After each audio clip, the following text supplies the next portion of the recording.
Hello everyone, this is Honor, bringing you another guide, this time for Night Stalker Hunter. Um, this is going to be an in-depth guide on a PvE-oriented build that is designed to take on a wide variety of content, from regular patrols and strikes, all the way up to difficult endgame content like the 980 power level Nightfall. This build, in particular, is going to be with the bottom tree Night Stalker Hunter. It's intended to be a jack of all trades. It brings both damage and team utility to the table, and although it will perform the best in a team environment, this build is fully capable of taking on the hardest of endgame solo activities. And so in this in-depth guide, we're going to be covering the armor components and mods, as well as recommended weapon choices, and we'll be breaking down how to play this moment-to-moment gameplay. So to begin with, let's talk about the subclass, because this subclass actually got a big rework with the launch of Shadowkeep. Prior to Shadowkeep, the bottom tree way of the Pathfinder Night Stalker Hunter was hardly ever used, because to be quite honest, it was a bottom tier subclass. But with Shadowkeep, they've revamped the perks to make the class function a lot better and a lot more cohesively. So let's go over each of the perks individually to explain how the new subclass functions and how we're going to be utilizing these new perks together to create a PvE-centric build. So the first ability is the Smoke Bomb. That's your melee ability called Vanish in Smoke. What this ability does, it's a smoke bomb that you can throw from a distance. It'll make you and any allies in the radius of the smoke bomb explosion invisible. It'll provide a buff called Heart of the Pack. What Heart of the Pack will do is it'll grant you weapon haste, which means increased weapon handling and increased weapon reload speed, as well as a boost to your mobility, resilience, and recovery stats for you and anyone else with a Heart of the Pack buff. This buff lasts for 20 seconds. It can stack up to 3 times, and every time you get the buff while you already have it, it'll refresh the timer all the way back up to 20 seconds. The buff to your stats, to recovery, mobility, and resilience, it's going to give you a plus 34 in each of those stats, which is going to be probably about at 3 to possibly 4 additional tiers in each of those stats, depending on what your current armor values are. So not only does this melee ability give you just an insane amount of buffs, but the utility of being able to make yourself invisible or make your teammates invisible in higher tier, more difficult content is really invaluable. But it's important to keep in mind that with this invisibility, enemies can still track you while you're invisible. So if you go invisible, you'll notice that enemies will still look at you. Any projectiles that they have fired before you go invisible will still track at you. So we're talking hive wizards, the fire or the lightning that they'll spit out, or knights and shriekers, all the projectiles that they shoot. If they fire them before you go invisible, they still can track you and hit you while you're invisible. So you need to be aware of that. Next up in the perk tree is Combat Provision. This is a new perk, and this is basically the core of what this build plays around. So it reads, damaging enemies with grenades grants melee ability energy, and making allies invisible grants grenade energy. And so that second part of the perk is what we'll really be focusing on here, where throwing your melee, your smoke bomb, and making yourself or teammates invisible will give you grenade energy back. And so for each person that you make invisible, that includes yourself or a teammate, you will get 17.5% of your grenade energy. And on the other side of things, when you throw a grenade and damage enemies, each tick of the grenade will give you 6% of your melee energy back. The next perk is called Lockdown. This causes your grenades to just last twice as long. This is a perk from the original way of the Pathfinder that's got carried over, and this definitely plays well with the subclass's newer perks, but we'll be going over this perk a little bit more later on in the guide. And the last perk in the tree has to do with the super, Mobius Quiver. This allows you to fire your Shadow Shot tether multiple times. It will do massive damage against enemies that are tethered and create orbs of light, and grant the Heart of the Pack buff to allies that are within 30 meters of you when you cast this super, if you kill enemies that are tethered by it. And so the tether radius for this version, this Mobius Quiver version, is a lot smaller than the top tree version. So the top tree version has a pretty large radius. If you put out the tethers with Mobius Quiver, they really only have a grab range of about 5 meters. And in the gameplay section of the guide later on, we'll go over proper super usage. That's the wins, the wheres, and the how to actually make the most out of this super. So now that we got an idea of how the subclass actually functions, let's talk about the pieces of the build. So the centerpiece of the build is going to be the Hunter exotic chest piece, the Sixth Coyote. Now this was an exotic chest piece that was introduced with the launch of Forsaken last year. It's a random drop. You know, you could probably get it maybe from Zur if he decides to sell it in the tower on the weekends, or you can get it as a random drop in the world.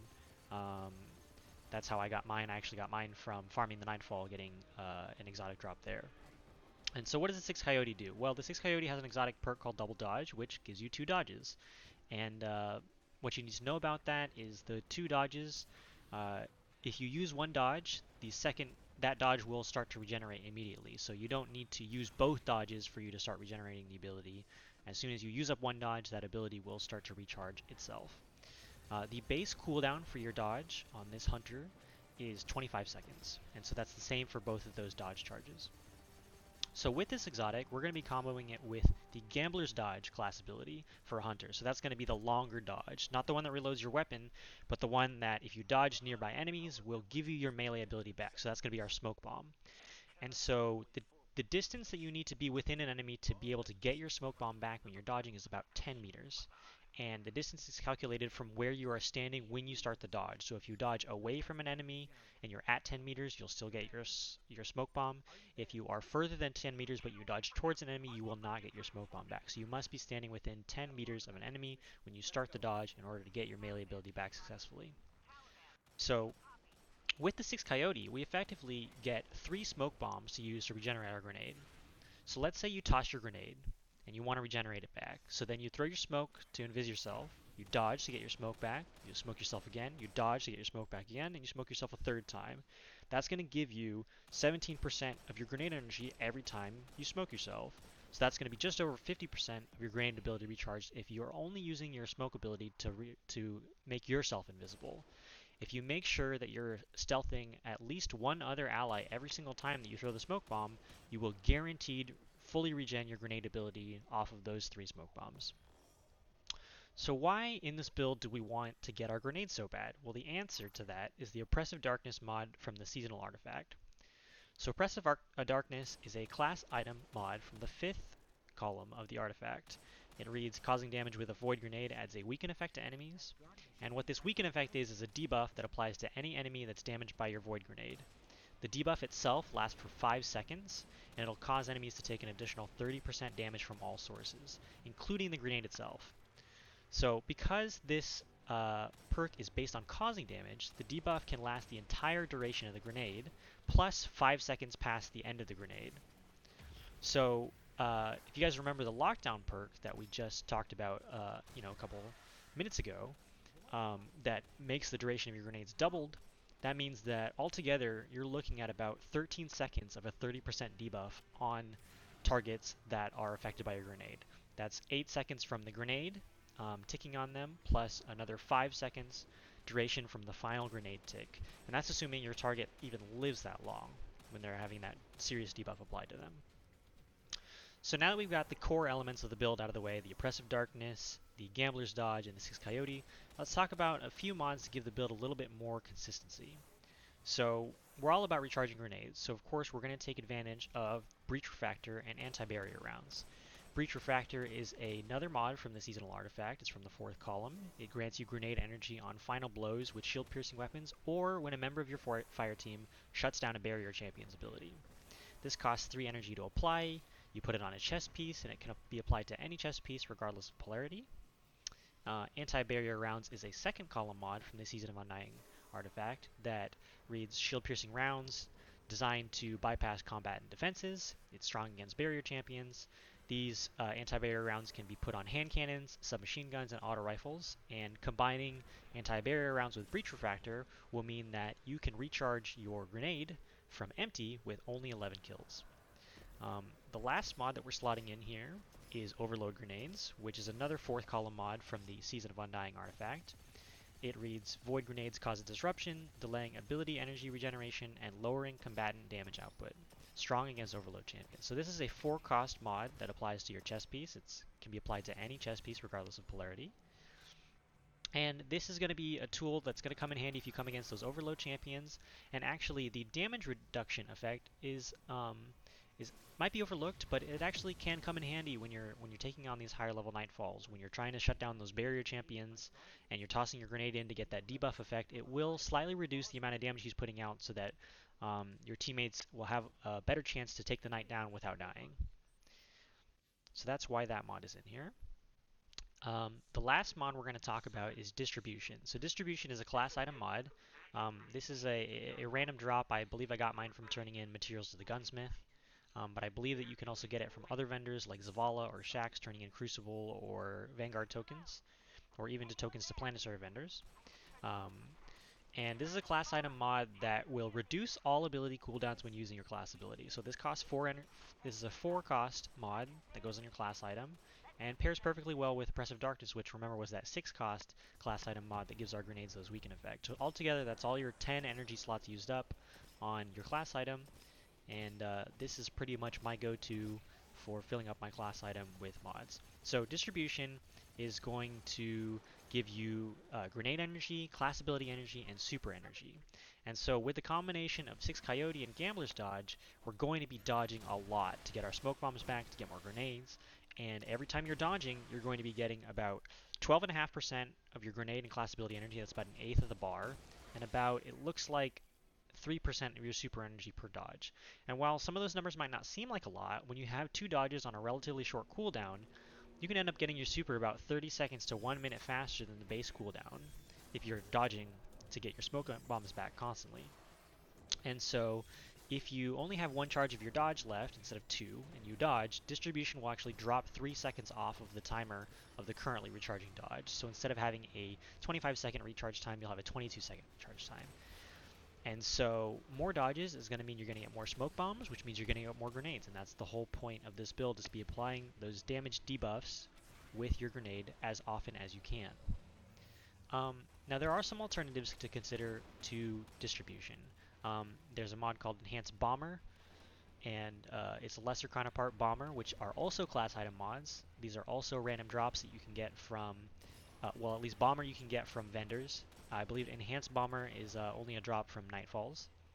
But Bomber is a 2 cost mod, while Enhanced Bomber is a 4 cost mod, and what these mods do is they give you grenade energy back when you dodge. The enhanced version will give you a little bit more energy than the regular version. So the regular version only gives about 10% of your grenade energy back per dodge, while the enhanced version will give you about 20% of your grenade energy back. And so basically, if you choose to slot these mods in, you are trading off a slightly bigger energy gain on your grenade recharge for longer super and dodge cooldowns, because you're not using distribution. So the main difference, though, why you would want to use this over distribution, is that Enhanced Bomber and Bomber can be activated without having to be within 10 meters of an enemy. So let's say you're just really interested in getting your grenade back, not your melee, but you're close to getting your grenade back. If you dodge far away from an enemy and you're using Bomber or Enhanced Bomber, you'll still get grenade energy. If you're using distribution and you dodge not near an enemy, you will not get any ability energy back. So that's the trade-off that you're looking for here.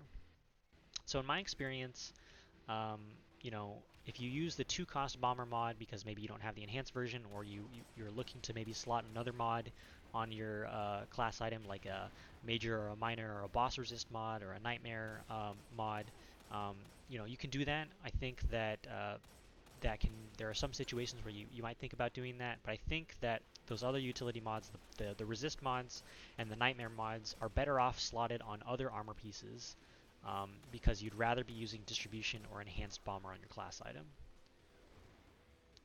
So that's essentially all the components of the armor and the armor pieces.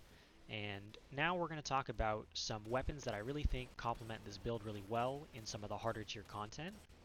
You know, we're using breach refractor and anti-barrier rounds, so obviously this build pairs really well with, you know, your favorite auto rifle, SMG, or hand cannon. So feel free to break out your Recluse, your Spare Rations, your Austringer, your Duke, your favorite weapons of those archetypes, and slap that anti-barrier mod on them and use that to help you regain some of your grenade energy. However, I'd like to go over a couple of standout weapons that I really think shine not only in the endgame content, but really with this build in particular. So the first one on the table is Ariana's Vow. This is a special hand cannon that you get unlocked by the Season Pass. If you're a premium Season Pass holder, you got it from rank 1. If you are just a regular Season Pass holder, you get it from rank 25.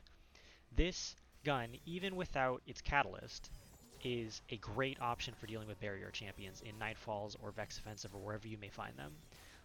With the Catalyst, however, it's an absolute monster. The Catalyst will bump the size of the magazine up to 9 shots from 6 and give the gun the auto-loading holster perk, which means that when you put the gun away or when you swap it to another weapon, it'll reload itself automatically, and that is a game changer um, for this gun.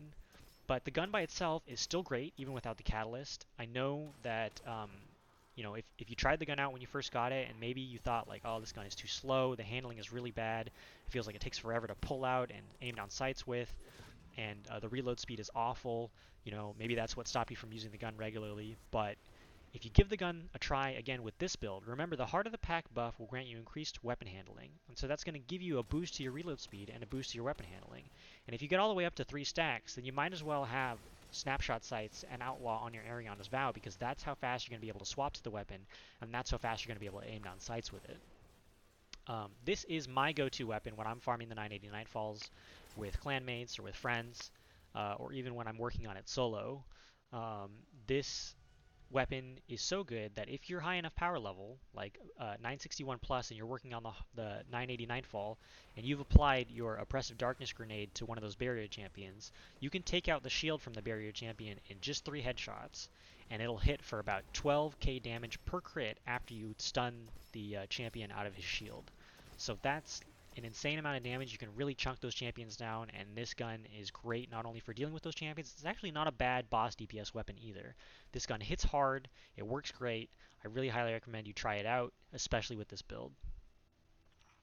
The next gun I want to mention is Legend of Acreus. This is another an exotic heavy weapon, and this is a weapon that really still packs a mean punch. This is a quest weapon that was introduced in year 1 of Destiny 2. However, I really only recommend using this weapon if you have the Catalyst completed. And the reason for that is because in the highest tier of Nightfalls, in those 980 power level Nightfalls, it's going to take more than 2 headshots with Acreus in order to kill a barrier champion. So if you don't have the Catalyst, you're only going to have 2 shots in the mag. The Catalyst will give you 6 shots in the mag instead of 2, and also give you a really big boost to the reload speed. And the boost to the reload speed is really important because Acreus has a slow rate of fire. And so if you have the Catalyst, you can fire and reload in between every shot without losing any DPS. So that's going to allow you to really get in the face of a champion. Let's say you use your invis, you get up close to the champion, and you start chunking him away with it, and you're reloading in between each shot to make sure you're getting the maximum value out of this shotgun. The last weapon I want to recommend is actually a sword. And so before you disregard this opinion, hear me out. So I know swords are not anywhere near being meta weapons. They're pretty low on the totem pole for what people go to for when they're looking for weapons to take on hard content. But the 3 class-specific swords that you get from Heroic Menagerie are the only swords in the game that can roll with 2 damage perks instead of just 1. So the Hunter Sword Gold Tusk can actually roll with both Surrounded and On Guard. Surrounded is a 25% damage buff that triggers whenever you have 3 or more enemies nearby, and On Guard is a 50% temporary damage buff right after you swap to the weapon. Surrounded as a damage modifier can actually be boosted another 10% if you equip the Surrounded spec mod on the weapon. So that's going to bring Surrounded up to a 35% damage boost. And so if you also have another perk on the sword called Jagged Edge, which is in the first column, that'll give you another 10% additional damage. And so total, we're looking at 95% increased damage per swing. So in the 980 power level Nightfall, barrier champions have a health pool of about a little over 100,000. And so a single ground light attack from the sword will do about 12,267 damage with no damage buffs, whereas an aerial heavy attack will do 20,000 damage with no damage buff. And so the combo you're looking to pull off if you have this sword is an aerial heavy attack followed by a light attack and a light attack. And this combo is short enough to last the entire duration of Surrounded and On Guard. So essentially what you want to do is you throw your smoke to stealth to get close to the champion, you throw your Oppressive Darkness Grenade, you quickly swap to the sword to proc the Surrounded and On Guard buffs, and execute that aerial heavy light attack combo. So let's do the math on how much damage that actually does altogether. So on the aerial heavy, with all of those things applied, you're going to do about 50,000 damage. And then for each light attack afterwards, you're going to do 31,000 damage. So altogether, that's 113,000 damage in a little under 2 seconds. And that's enough to just entirely blow up a barrier champion in a 980 Nightfall. But hold on, you're asking, what if I can't get that perk combo to drop?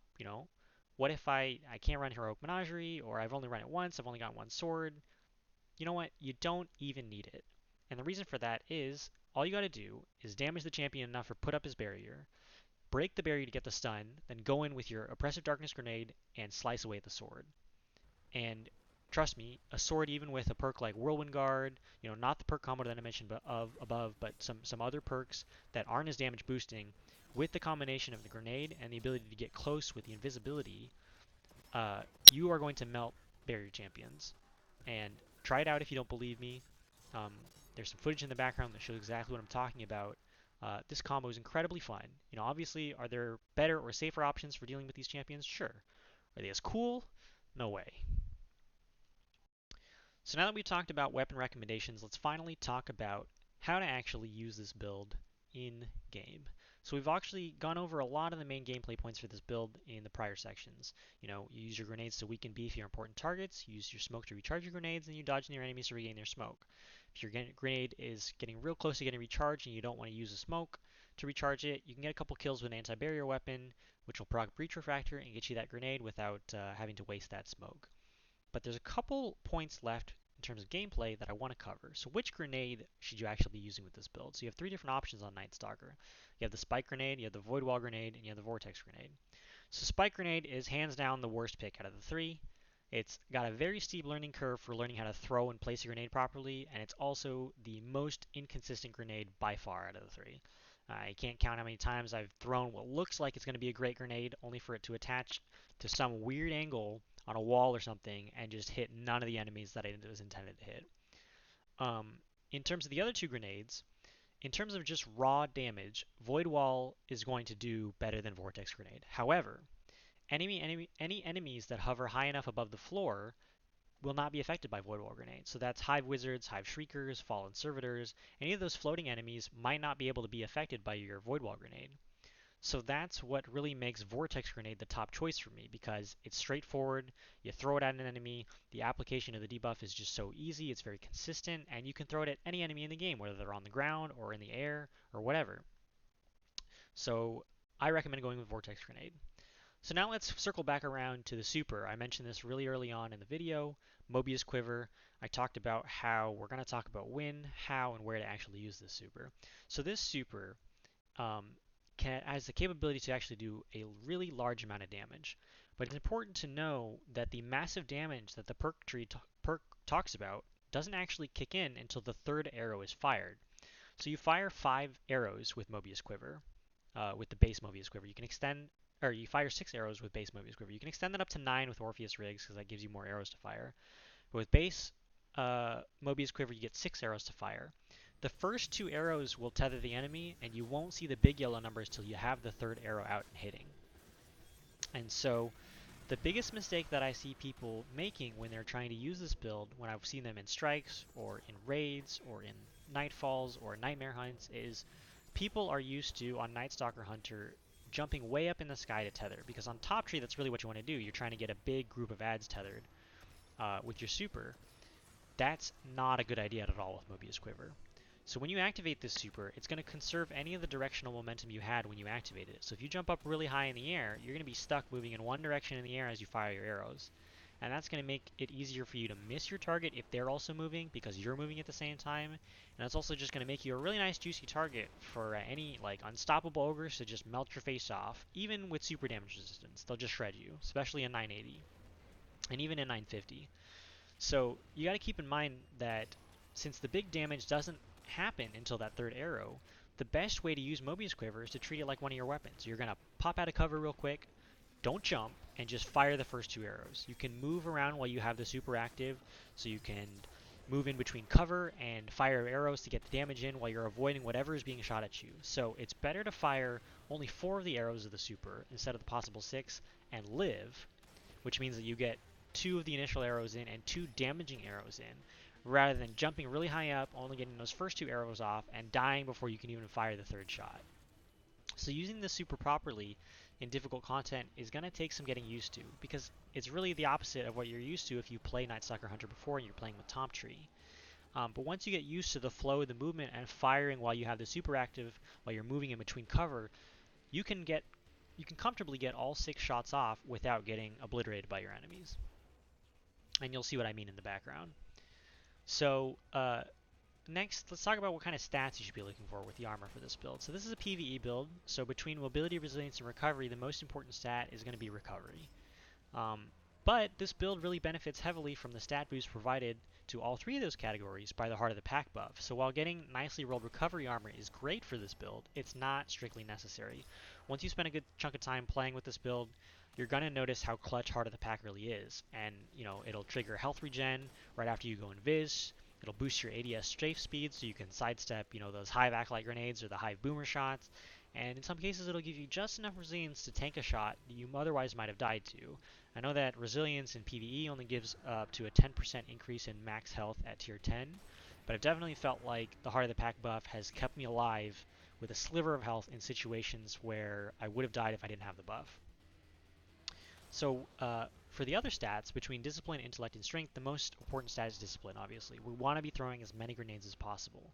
If you're constantly running in a fire team and can always stealth yourself and a teammate, you're going to be regenerating grenades with no problems. But if you're playing this build by yourself, if you're running solo content, you're going to need a little extra help getting your grenades back, because with 3 smokes, you're only going to be getting about half of your grenade back. So lowering the cooldown as much as you can will really improve the consistency of this build and allow you to take on those majors and those ultra enemies more often with a weakening grenade. That about covers the build. The background footage that was playing for the most of this video was me solo in the 980 power level Nightfall, just to show off how potent this build can really be at the high end of content. If you enjoyed this build, don't be afraid to leave a like or subscribe. Leave comments down below if you have any questions or suggestions on how to improve the build. And appreciate you guys watching. Hope you check the build out. Hope you have fun with it, and hope it helps you farm for some of those high tier Nightfalls to get you some of your exotics and Ascendant shards so that you can get yourself a fully masterworked set of gear. That's going to be it for me, and hope you guys look out for my next build video. Thanks for watching.